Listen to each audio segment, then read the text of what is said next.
విద్య రోహిణి మాటల ద్వారా నిజం తెలుసుకుని మొత్తం వీడియో రికార్డ్ చేసి ప్రభావతికి చూపించిన మీనా, షాక్లో మనోజ్. అసలు ఇంతకు ఏం జరిగింది? మీనా ఈ వీడియోని బాలుకి ప్రభావతికి చూపించటం ఏంటి? మనోజ్ షాక్ అవడం ఏంటి? మరి ఇదంతా కూడా వీడియో ద్వారా చూసేద్దాం. ఎక్కడ స్కిప్ చేయకండి, చివరి వరకు చూడండి, పూర్తిగా మీకు అర్థమవుతుంది. వీడియోని లైక్ చేయటం, షేర్ చేయటం మర్చిపోకండి. మీ లైక్, షేర్ మాకు మంచి సపోర్ట్ మరియు ఎంకరేజింగ్గా ఉంటుంది. ఇక మొత్తమే చూసుకున్నట్లయితే కనుక రోహిణి అయితే మీనా తన దగ్గరికి వచ్చి ఏమడుగుతుందో ఏంటోనని చెప్పి చాలా టెన్షన్ పడుతూ ఉంటుంది. ఎందుకంటే చాలా తెలివిగా మీనాని అంచనా వేయటం మొదలు పెడుతుంది రోహిణి. ఇప్పుడు మా నాన్న చనిపోయాడని చెప్పాను, అది కనుక నిజం అని చెప్పి మీనా నమ్మకపోతే ఖచ్చితంగా వచ్చి తనని క్వశ్చన్ చేస్తుంది. కాబట్టి నేనే ఈసారి ముందుగా ప్రిపేర్డ్గా ఉండాలి అని చెప్పి ఆలోచించినటువంటి రోహిణి అయితే ఇక చాలా తెలివిగా తన తండ్రి ఫోటోని తెప్పిస్తుంది తన తల్లి సుగుణమ్మ చేత. ఎందుకు ఈ ఫోటో అడిగావు ఇప్పుడు అని చెప్పి సుగుణమ్మ అడిగేసరికి, అమ్మా మా నాన్న చనిపోయాడని చెప్పాను నేను అని అంటుంది. ఇక అప్పుడు విద్య అయితే ఎప్పుడో చనిపోయిన నాన్న ఇప్పుడు చనిపోయాడని చెప్పి చాలా తెలివిగా మీ అమ్మాయి అయితే కవర్ చేసుకుందిలేండి. అందుకోసమే మనం ఆడే అబద్ధంలో కూడా నిజం ఉండాలి అని చెప్పేసేసి నేను నాన్న ఫోటో తెప్పించాను అని చెప్పని అనేసరికి ఇక అప్పుడు చాలా తెలివిగా విద్య అయితే చురకలు అంటించడం మొదలు పెడుతుంది. ఎంతసేపటికి విద్య మాట్లాడుతున్న మాటలకి సుగుణమ్మ అయితే, ఎందుకు రోహిణి ఇదంతా? నాకు తెలియక అడుగుతున్నాను. అనవసరంగా నువ్వు ఇంకా ఇంకా ఇబ్బందుల్లో ఇరుక్కుపోతున్నావేమో అనిపిస్తోంది రోహిణి అని అంటుంది. చూడమ్మా, నువ్వు చేసిన పెళ్లి వల్ల నా జీవితం నాశనం అయిపోయింది. నేనిప్పుడు మనోజ్ని పోగొట్టుకోవాలనుకోవట్లేదు. మనోజ్ లేకపోతే నేను బ్రతకలేను. కాబట్టి ఖచ్చితంగా నేనిప్పుడు ఈ విషయంలో గట్టి నిర్ణయం తీసుకోవాల్సిందే అని చెప్పేసేసి అంటుంది. బాగుంది, నువ్వు అన్నట్టుగానే గట్టి నిర్ణయం తీసుకోవాల్సిందే. కానీ ఈ విషయంలో నువ్వు దొరికిపోతే అప్పుడు నీ పరిస్థితి ఏంటో అర్థమవుతోందా నీకు? మీ అత్తయ్యకు అసలు నిజం తెలిసిందనుకో, ఆ రోజు నిన్ను బ్రతకనిస్తుందా అని అంటుంది. ఇక ప్రభావతి అయితే సుగుణం అయితే ఆ మాటలతో రోహిణి, ఏమన్నా అవని అమ్మా, ఆ రోజు చూసుకుంటాను. ప్రస్తుతం అయితే ఇప్పుడు చనిపోయినటువంటి నాన్నకు కార్యక్రమాలు చేయాలి, అది చేయాలి, ఇది చేయాలి అంటారు కదా. అప్పుడు మా నాన్న ఫోటోని నేను చూయించుకోవటానికి నా కన్న తండ్రినే చూయించాలి అని చెప్పి నిర్ణయించుకుని నేను ఈ ఫోటో తీసుకుంటున్నాను అని అంటుంది. ఇక అన్న వెంటనే ప్రాక్టీస్ చేస్తూ ఉంటుంది. ఏంటి ఏడుస్తున్నావు దేనికి అని అంటే, ఇప్పుడు అక్కడికి వెళ్ళిన తర్వాత నేను చేయాల్సింది ఇదే కాబట్టి ఆ ఏడుపుని ప్రాక్టీస్ చేస్తున్నాను అంటూ అబ్బా ఇలా ఏడిస్తే కుదరదు అనుకుంటూ ఇక రోహిణి చేస్తున్న పనులకి విద్యకైతే చాలా కోపం వస్తుంది. ఏంటి రోహిణి మరీ ఇంత దారుణంగా తయారైంది? అసలు తన స్వార్థం కోసం ఎవరినైనా బలిచేసేస్తుందా ఏంటి అని చెప్పేసేసి ఆలోచిస్తూ ఉంటుంది. ఇక అలా ఆలోచిస్తున్నటువంటి టైంలోనే ఇంకా విద్య అయితే ఏమో ఈవిడేం చేస్తుందో ఏంటో ఏం అర్థం కావట్లేదు అనుకుంటూ, సరే రోహిణి నువ్వైతే వెళ్ళిక ఆంటీతో మాట్లాడి ఆంటీని నేను పంపిస్తాను, మళ్ళీ నువ్వు ఎక్కడున్నావు అని చెప్పి మనోజ్ ఫోన్లు మొదలు పెడతాడు అని అంటుంది. ఇక రోహిణి ఇంటికి వెళ్ళి చాలా జాగ్రత్తగా ప్లాన్ మొదలుపెట్టి ఏడవడం మొదలుపెట్టి అందరికీ ఆ ఫోటోని చూపిస్తుంది. చూపించిన తర్వాత, అసలు ఈ ఫోటో ఇక్కడికి ఎందుకు తీసుకొచ్చావు అంటుంది ప్రభావతి. అనేసరికి ఇక రోహిణి అయితే, అదేంటత్తయ్య మా నాన్న ఫోటోకి విలువ లేకుండా చేస్తారా అంటే, చాలా గొప్ప నాన్నేలే, ₹1 కూడా కూతురికి ఇవ్వకుండా చాలా గొప్పగా చేసుకుంటా వచ్చాడు, ఆఖరికి జైల్లో చచ్చాడు అని అంటుంది. అదేంటత్తయ్య డబ్బిస్తేనే మనిషికి విలువ అంటే, చూడమ్మ రోహిణి, నువ్వు ఎవరివో ఏంటో ఏం తెలియకుండా నేను చాలా జాగ్రత్తగా నిన్ను నా కొడుక్కిచ్చి పెళ్లి చేసి తీసుకొచ్చి ఇంట్లో మహారాణిని చేశాను. కానీ నువ్వు మాత్రం అసలు ఒక మామగారు అనేవాడు ఉన్నాడు అని నువ్వు చెప్పడమే కానీ ఏ రోజు నా కొడుక్కి చూపించింది లేదు, నా కొడుకుతో ఆయనతో ఫోన్లో మాట్లాడించింది లేదు. చాలా తెలివిగా ఇప్పటి వరకు నువ్వే మాట్లాడుకుంటూ వచ్చావు. నీ తరపున ఒకళ్ళు రావడం వెళ్ళడమే తప్ప అసలు ఆ మలేషియా అన్న మాటలో ఎంతవరకు నిజం ఉందో అబద్ధం ఉందో కూడా మాకు తెలీదు అని ప్రభావతి అంటూ ఉంటుంది. ఇదే అనుమానం నాకు కలిగింది అత్తయ్య అని చెప్పేసేసి అంటుంది మీనా అయితే. కలుగుతుంది ఎందుకు కలగదు? చదువులేని మీనాకే అనుమానం కలిగిందంటే ఇక అందరూ ఎలా ఆలోచించుకుంటున్నారో ఊహించుకో రోహిణి. అది నీకే వదిలేస్తున్నాను అని ప్రభావతి చాలా సీరియస్గా వెళ్ళిపోతుంది. మనోజ్, ఏంటి మనోజ్ ఇది? అత్తయ్యకి ఏమాత్రం కూడా తండ్రి చనిపోయిన పుట్టెడు దుఃఖంలో ఉన్నాను అని చెప్పి కన్సర్నే లేదు అంటే ఆవిడ బాధలో ఉందిలే రోహిణి. ఎందుకంటే మీ నాన్న చనిపోయాడు సరే, కానీ ఇస్తానన్న డబ్బులో ఒక్క రూపాయి కూడా ఇవ్వలేదు కదా. అందుకే ఆవిడకి కోపం, బాధ. ఉంటే నేనే కదా బాగుపడేది. అప్పుడు నా జీవితంలో తను అనుకున్నది ఏమీ జరగలేదని చెప్పి బాధపడుతూ ఉంది అంతేలే అని చెప్పేసేసి అంటాడు మనోజ్ అయితే. ఇక మీనా అయితే చాలా బాగా నటిస్తుంది రోహిణి అని మనసులో అనుకుంటూ ఇక వెంటనే బాలు వంక చూస్తుంది. చూసేసరికి బాలు ఇక గబగబా మీనా దగ్గరికి వెళ్తాడు. ఏంటి పూలగంప అని అంటే, ఈ నటన చూస్తుంటే మీకేమనిపిస్తుంది అంటే, ఆస్కార్ అవార్డుకి ఎక్కువగాను, ఆస్కార్ అవార్డుకి తక్కువగాను, ఫ్యామిలీ అవార్డ్స్కి ఎక్కువగాను అనిపిస్తుంది అని అంటాడు. చాలే ఊరుకోండి మీరు మీ పోలిక. అసలు రోహిణి ఆడుతుందంతా అబద్ధమేమోనని నాకు అనిపిస్తుందంటే, మరి వాళ్ళ నాన్న ఫోటో తెచ్చిందిగా అని చెప్పని అంటాడు. అదే కదా నాకు ఇప్పుడు డౌట్ కొడుతోంది. నిజంగా ఆయన వాళ్ళ నాన్నేనా? కానీ ఆయన చూస్తే ఎక్కడ కూడా మలేషియా పర్సన్లా అనిపించట్లేదు అని అంటుంది. నిజమే, ఎప్పుడో అక్కడ స్థిరపడిపోయిన అయినా ఇక్కడ మట్టి పనులు చేసుకునే మనిషిలా ఎలా ఉంటాడు అంటాడు బాలు అయితే. ఇక బాలు మీనా ఇద్దరు మాట్లాడుకున్న తర్వాత ఈ విషయం ఏదో గట్టిగా ఆలోచించాలి. మా అమ్మ ఇక వాడు చచ్చాడు కదా అన్న ఆలోచనలోకి వెళ్ళిపోయింది. కానీ అసలు చనిపోయాడు అని చూపిస్తున్న వ్యక్తి ఎవరో ఏంటో ఖచ్చితంగా తెలుసుకు తీరాలి అని చెప్పేసేసి అనుకుంటాడు బాలు. అనుకున్న తర్వాత ఇక ఆ ఫోటోని తీసుకొని ఏ ఫోటోగ్రాఫర్ అయితే తనకి శివ వాళ్ళ వీడియో ఇచ్చాడో ఆ ఫోటోగ్రాఫర్ దగ్గరికి వెళ్తాడు బాలు. వెళ్ళిన తర్వాత ఆ ఫోటోగ్రాఫర్కి ఈ ఫోటో చూపించి, ఈ ఫోటోలో ఉన్న ఈ ఫోటో ఎప్పుడు ఎక్కడ తయారు చేశారో నీకు తెలుస్తుందా అని అడిగేసరికి ఇక అప్పుడు ఆ ఫోటో ఫ్రేమ్ తీసుకొస్తే నేను చెప్పగలను సార్ అని చెప్పని అంటాడు. ఓకే సరే అయితే అని చెప్పి బాలు ఇక వెంటనే ఆ ఫోటో ఫ్రేమ్ని ఎవ్వరికీ కనపడకుండా జాగ్రత్తగా తీసుకొస్తాడు.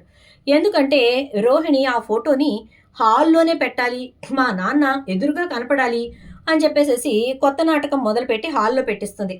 దాంతో ఇక ఒక పక్క ప్రభావతికి రగిలిపోతూ ఉంటుంది.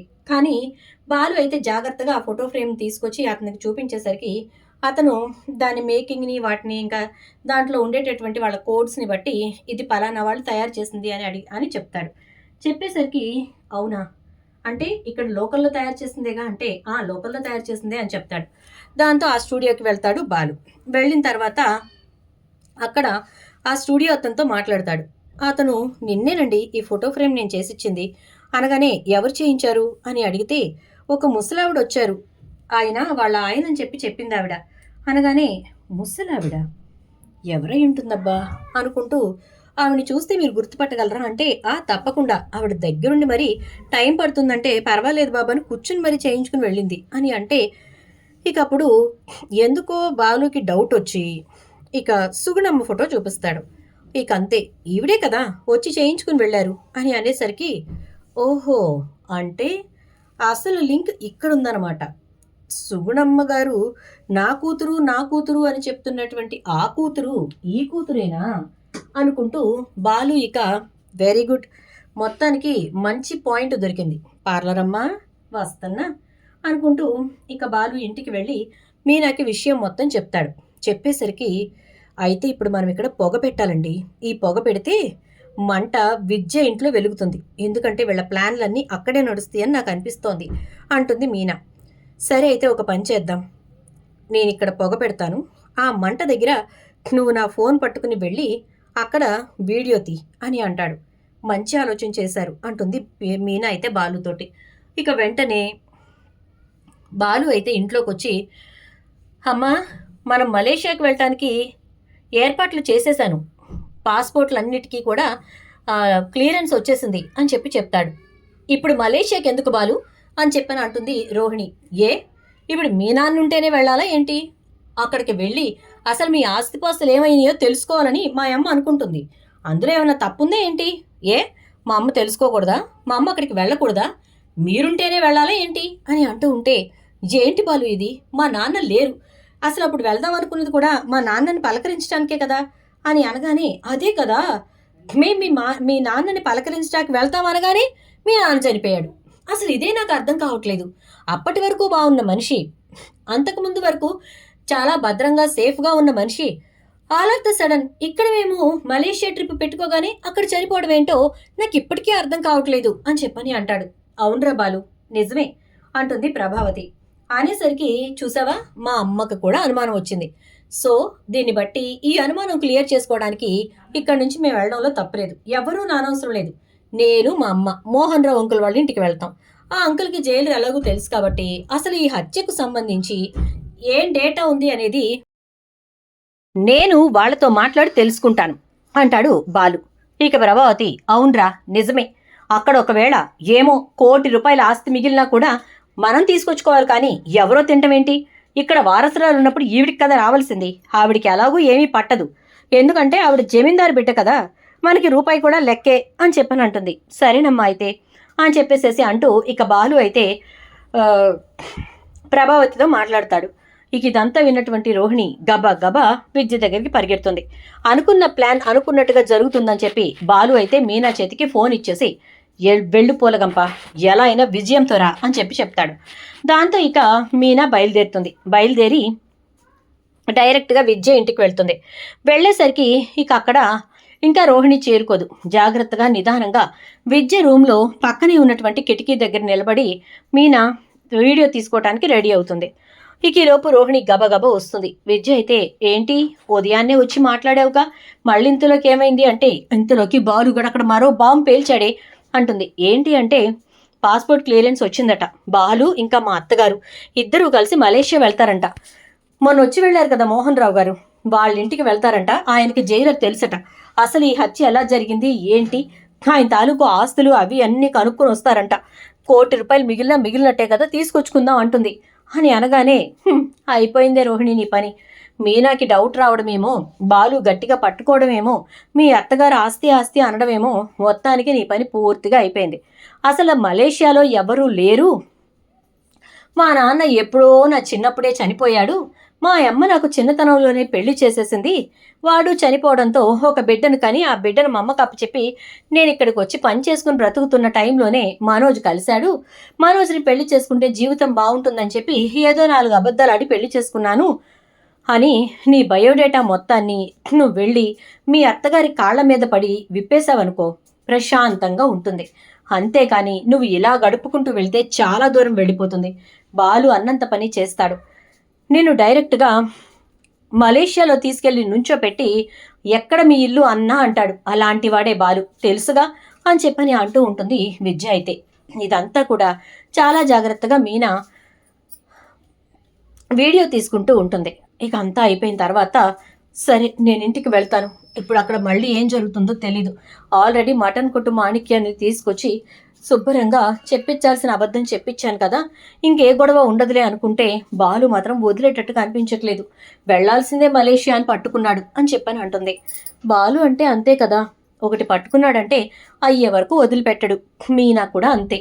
నువ్వు ఎలా ఏ రకంగా వాళ్ళ నుంచి తప్పించుకుంటావనేది నీ ఇష్టం అని చెప్పేసేసి అంటుంది ఇక విద్య అయితే రోహిణితోటి. ఇక అలా అన్న తర్వాత రోహిణి చాలా బాధపడుతూ అక్కడి నుంచి బయలుదేరుతుంది. ఇదంతా వీడియో తీసుకున్నటువంటి మీనా అయితే ఒక్కసారిగా గుండె ఆగినంత పని అవుతుంది. ఇక రోహిణి వెళ్తూ విద్య దగ్గర ఉన్నటువంటి చింటూను కూడా తీసుకెళ్ళిపోతుంది. చింటూ అప్పటిదాకా వీళ్ళిద్దరి మధ్యలో నేను నిలబడి వీళ్ళ మాటలు వింటూ ఉంటాడు. ఇక విద్య అన్న మాటలు రోహిణి మనసులో బాగా తిరుగుతూ ఉంటాయి. వీడంతే, వీడి వయసు ఎంత, పసివాడు, వీడు కూడా అబద్ధాలు ఆడాల్సి వస్తోంది నీ వల్ల. అమ్మ అని చెప్పి నలుగురిలో ఉన్నప్పుడు పిలవలేడు, నలుగురిలో ఉన్నప్పుడు అత్త అని పిలవాలి, లేదా యావండి అని పిలవాలి. ఏంటే వాడికి దుస్థితి అని చెప్పి విద్య అన్న మాటలు రోహిణిని ఆలోచింపచేస్తూ ఉంటాయి. ఈలోపు మీనా, ఆహా ఎంత గొప్పదానివమ్మా రోహిణి నువ్వు అని చెప్పని అనుకుంటూ ఇంటికి వెళ్తుంది. ఇంటికి వెళ్ళేసరికి, ఏమే ఎక్కడికి పోయావు, కాఫీ నీళ్ళు కూడా దిక్కు లేకుండా కూర్చోవాల్సి వచ్చింది నేను అని చెప్పని అనేసరికి, ఏంటత్తయ్యా ఎందుకు అంతలా ఇదైపోతున్నారు, కాఫీ నీళ్ళు పెట్టుకోవడం కూడా మీకు రాదా ఏంటి అని అంటుంది. ఏంటే నోరు పెరుగుతుంది అని చెప్పని అంటుంది ఇక ప్రభావతి అయితే. అనేసరికి ఎందుకు పెరుగుతోందా? మీరు ఏరి కోరి తెచ్చుకున్న కోడలు ఆవిడ గారి నాటకాలు అన్నీ చూసి నా కళ్ళు చెదిరిపోతున్నాయి. మీరు కూడా చూసి తరించండి అని చెప్పేసేసి ఇక వీడియో చూపిస్తూ ఉంటే ప్రభావతి పక్కన బాలు పక్కన మనోజ్ అందరూ నిలబడి చూస్తూ ఉంటారు. ఇక వీడియోలో రోహిణి విద్యతో మాట్లాడుతున్నదంతా కూడా క్లియర్ కట్గా కనిపిస్తూ ఉంటుంది. ఇక అదంతా చూస్తున్నటువంటి ప్రభావతి ఒక్కసారిగా షాక్ అయిపోతుంది.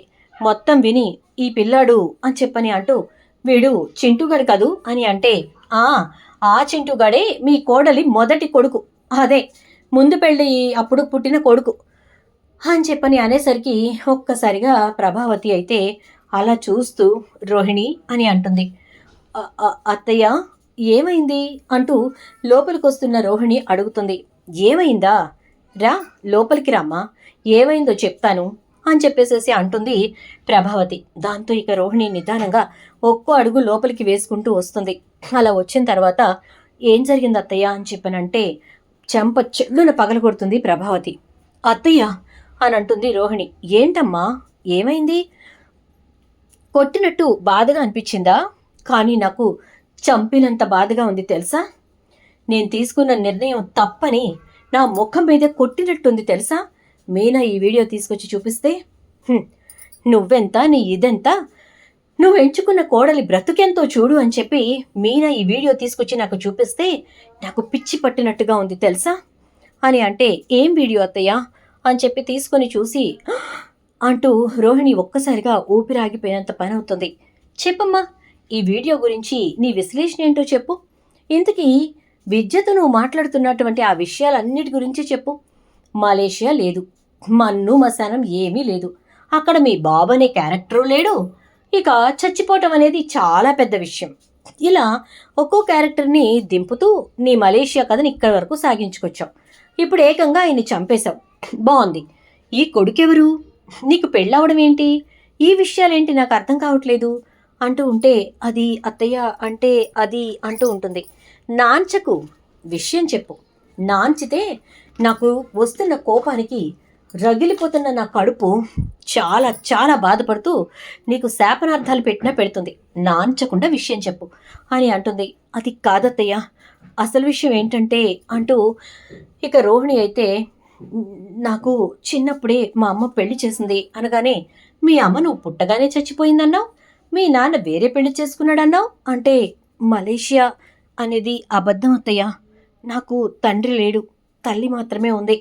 ఆ తల్లే నాకు పెళ్లి చేసింది అనగానే, ఓ ఇదైనా అసలు కథేనా లేక మరో కొత్త కదా అని అంటే, మీరు ఆల్రెడీ చింటూని ఆవిడతో చూశారు కదా, ఒక పెద్ద ఆవిడ అనగానే సుగుణమ్మ గారు అంటుంది. ఆవిడే మా అమ్మగారు అనగానే, ఆహా కుటుంబం కుటుంబం నాటకాల కుటుంబమే, పర్వాలేదు. ఆవిడ ఎన్నిసార్లు వచ్చినా రోహిణి అని నీ గురించి కొంచెం జాగ్రత్తగా చెప్తుంటే తల్లి లేని పిల్ల కదా అని చెప్పి నీకు జాగ్రత్త చెప్తుంది అనుకున్నాను. కానీ తన కన్న కూతురికి మా అందరి కళ్ళు గప్పి మా కళ్ళ ముందే జాగ్రత్తలు చెప్తోందని అస్సలు ఊహించలేకపోయానమ్మా. ఇప్పుడు ఆ పిల్లాన్ని మీ అమ్మ పెంచుతుంటే నువ్వు ఇక్కడికి వచ్చి ఎవరి పిల్లలు బాగున్నారా, ఎవరి పిల్లలు ఎర్రగా బుర్రగా ఉన్నారా, ఎవరికి కాస్త ఆస్తిపాస్తులున్నాయా, సొంతిళ్ళులున్నాయా, బాగా చదువుకున్న వాళ్ళు ఎవరున్నారా అని ఆలోచించి వల వేసి పట్టడం మొదలుపెట్టావన్నమాట, అంతేనా అంటుంది ప్రభావతి. అత్తయ్య మరి అలా మాట్లాడకండి అంటే, చేసిందేంటే నువ్వు? నా కొడుకుని పిచ్చివాణ్ణి చేసి ఇప్పటి వరకు ఆడించావు. 40 లక్షల రూపాయలు వస్తే ఒక్క రూపాయి కూడా మాకు కనపడినివ్వకుండా మొత్తం మా బాబు మలేషియా నుంచి పంపించాడని చెప్పి పెద్దగా ఫోజులు కొట్టావు. ఏంటే మీనా, అట్టేయమంటే ఏమంది అంటే, మా ఇంటి దగ్గర మలేషియాలో కిచెన్లో ఉండే అట్ల పెనాల మీద ఇలా అట్టేస్తే అలా వచ్చేస్తుందంది అత్తయ్య అని చెప్పని అంటే, అదే కదా, ఇంత పూరింట్లో ఇంత పేదింట్లో పుట్టి పనే తెలియని పెద్ద జమీందారుని లాగా ఫోజులు కొట్టింది. అన్నం వండమంటే రాదు, కాఫీ పెట్టమంటే రాదు, దోశలు వేయమంటే అట్ట ముక్కల కన్నా అధ్వానం. ఇది ఈవిడ గారి గొప్ప అని చెప్పనని ప్రభావతి ఇక మొదలు పెడుతుంది. ఆ రోజు నుంచి రోహిణికి చెర కనబడటం మొదలవుతుంది. ఇక రోహిణి ప్రభావతి నుంచి తప్పించుకోవటం తన తరం కాదని చెప్పి ఏడ్చుకుంటూ కూర్చుంటుంది. ఈలోపు బాలు మీనా ఇద్దరూ కూడా ఆపరేషన్ మలేషియా సక్సెస్ అనుకుంటూ ఉంటే ప్రభావత్ వచ్చి, ఒరేయ్ మలేషియా అక్కర్లేదు, ఎక్కడికి అక్కర్లేదు, అసలు విషయాలని ఇక్కడే బయటపడిపోయాక అక్కడికి వెళ్ళి మనమేం చేస్తాం, అయినా అక్కడ ఎవరూ లేని కాడికి వెళ్ళి ఏం చేస్తాం అని చెప్పానంటే, మనం మలేషియా వెళ్ళకపోయినా ఎక్కడో ఓ చోటకి వెళ్ళడానికి పాస్పోర్ట్లు ఉపయోగపడతాయి కదమ్మా అని అంటే, అది నిజమేలే అనగానే పాస్పోర్ట్లు చేయించి పెట్టుకుందాం. ఏమో నా బుద్ధి పుట్టి నిజంగానే నేను మలేషియా తీసుకెళ్ళొచ్చుగా అంటే, నేను అక్కడికి రానురా అంటుంది. సరే అయితే మలేషియా కాకపోతే బ్యాంకాక్ వెళ్దాం అని అంటే, సత్యమైతే ఒరేయ్ మీ అమ్మని ఏం చేద్దాం అనుకుంటున్నావు అంటాడు. ఊరికే నాన్న, జస్ట్ కిడింగ్ అంటాడు బాలు. చూద్దాం ఏం జరుగుతుందో. వీడియో నచ్చితే లైక్ చేసి వీడియోని షేర్ చేయండి, ఛానల్ సబ్స్క్రైబ్ చేయండి, పక్కనే బెల్ ఐకాన్లో ఆల్ ట్యాప్ చేయండి.